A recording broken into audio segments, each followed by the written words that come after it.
Ибраим, мына сиз депутат катары жогорку кеңеште акыркы 2 жылда, мына 2022 жылдын октябрында, 2023 жылдын ноябрында ушул жолдор боюнча 2 жолу маселе козгогонсуз. Өкмөттүк сааттарда дейбизби, ошол жерде сиз бир чоң суммаларды айттыңыз эле да, атап айтканда ошо Бишкектин жолдорун оңдоого деп 1 миллиардка жакын сом ошол желип кеткен дегендей айткансыз, аны айрым бир фактылар менен бекемдегенге аракет кылгансыз да. Ошол иш эмне менен аяктады, анан деги эле Бишкектин жолдору боюнча эмнени айтат элеңиз? Маселе эмнеде? Башкаруудабы, коррупциядабы, же азыр айтылып өткөндөй аба ырайынын кескин өзгөрүшүбү? Эми мен 2022 жылдын февраль айында Бишкек шаарынын 1-май округунан депутат болуп шайланып келдим да. Ошо шайланып атканда, ошол учурда эл кыдырабыз да. Эл кыдырып атканда чоң көчөлөрдү эл колунан жетелеп, ошо аябай абалы начар, 30 жылдан бери жасалбаган, биз кат жазсак жооптор ала албай атабыз, ушуну бир көзөмөлгө ала дегендиктен келгени менен ошол маселелерди көтөрүп, анан мэрия менен мындай бир перепискабыз башталды да. Башталганда аягында кээ бир көчөлөргө 30 жылда ремонт жасалбаган көчөгө негедир кагаз түрүндө аяка каражат бөлүнө албайт, аякта ремонт жасалды деген маалымат келгенде мен аябай таң калып баштадым да. Анан кийин ошол тизмени тактап, эми көп эле ызычы болду да. Өкмөткө кат жазам, мына мэрияга кат жазам, мына мэрияда болсо мындай расмий түрдө айтылбаганда нерселер болуп атты. Аягында менин колума деген ошол тизмени тактап атып, 12-1-май районундагы чоң көчөнүн тагдыры мына колума келип түшкөндө, ошондон изилдөө башталды менде. Изилдеп баштап, эмнеге бул көчөлөр жасалбайт десем, кагаз жүзүндө бул көчөлөр жасалган деп, по факту көчөлөргө азыр деле ошол тизме боюнча чыксак, көчөлөрдүн ремонту жасалбаптыр. Анткени 2015-тен 2021-ге чейин деген эми мага жооп берген кагаз түрүндө маалыматтарда бюджеттен каражат бөлүнүп, бирок по факту кагаз түрүндө эми списали десем туура болобу билбейм да. Кагаз түрүндө ошол акчалар бөлүнүп, мындай далилдегенге келгенде бул көчөлөр таптакыр мындай четинен бир жамап койсо капитальный ремонттор болбоптур да.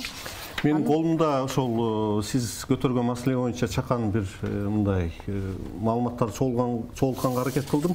Кактус медиага ошо сиз айткан маселе жазылып, анан Кактус медиа Мирлан Амантуровго, ошол Бишкек асфальт сервис ишканасынын мурдагы жетекчиси, интервью бериптир. Ошо сиздин айткан сөздөрүңүздү төгүндөп 50дөй көчө оңдолгон деп атат. Сиз болсо келтирген көчөлөр мына 1-май районундагы Васильев, Түлөбердиев, Көкчөтөө, Волков, Месарош, Разах, Кудрук деген көчөлөр.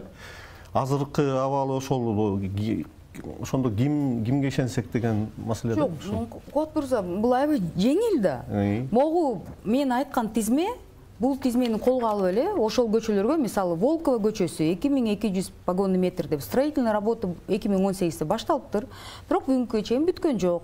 Анан участок бар, Волковадан Месароша, Кайназарова чейинки, андан тышкары мына Патрисул Муму Сыдыгалиева, эми бул чоң көчөлөр жөнүндө сөз да. Берирээк көчөлөрдү Турузбекова, улица Шевченко деген мынчалык тротуарга бөлүнгөн акчасы жасалбай калган деп, тротуарларды акыркы 1-2 жылда аябай көзөмөлгө алып жасап атышат. Бирок бул эски канча жылдан бери келе жаткан маселе болуп атпайбы? Буну жеңил текшерсе болот. Элбирайым, азыр эми абал кандай деп ойлойсуз ошо Бишкектеги абал боюнча? Анан абалдан кантип чыгыш керек ушу сиз Бишкектен шайланган депутат катары? Эми мен Урмат Мырза маалымат бар болуш керек. Былтыр 23-жылы мен шайлоочуларым көптөн күткөн 30 жылдан бери жасалбаган Жумабеков көчөсүндө жол жасалганда, аяка 10 миллион бюджеттен каражат сарпталып, анан мени да чакырып калышы да, жол аяктады, ошо бүттү, келип карап кетпейсиз десе, мен аябай сүйүнүп алып барыптырмын да. Барсам аягында ушунчалык начар сапат жасалып, элдин астына аябай уят болдум да. Уят болдум, бирок мен сыйлаган адамдар эми бул өзүңүз жасаган жоксуз да, бирок буну прием эксплуатация кылдырбаңыз, карабайсыздарбы аягында деген. Башынан аягына чейин жолду караганда сапат аябай начар, тягында баштаган иштерин баары ошо калтырып кетиштир, подрядчиктерин ким аныктагыла деп Анан мен да ошол боюнча Бишкек асфальт сервиске кайрылып, мурдакы жетекчисине ушуну аягына прием эксплуатация кылбаңыздар, анткени деген мен элдин астында мени да уят кылдыңар.